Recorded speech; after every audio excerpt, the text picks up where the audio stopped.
sử xanh. Mẹ âu cơ bố lạc lòng quân, cùng trăm con xây cờ đồ.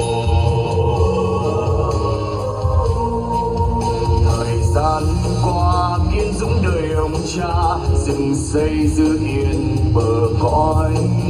Để tương lai con cháu cùng loạt ca, đất nước thanh bình rực rỡ gấm hoa.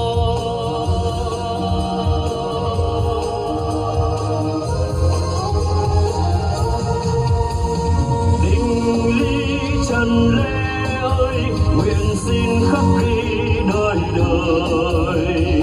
Sương máu dòng tiên ơi, còn đây kiên trung bất khuất.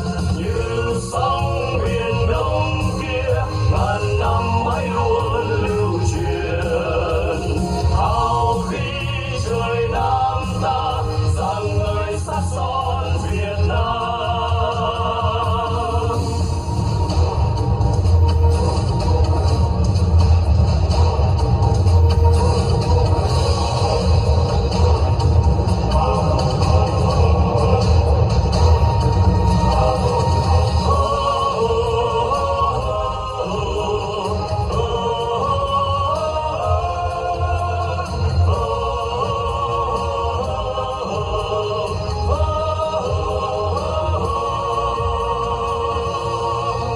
Chiều tây sơn áo bạc vai, rừng thiêng sát son thề ước. Thành thăng long mãi còn bay xa, thời gian qua thầm oai hùng. Nhà Nam ta đất với trời bao la, đêm nhiên thiên thư còn đó.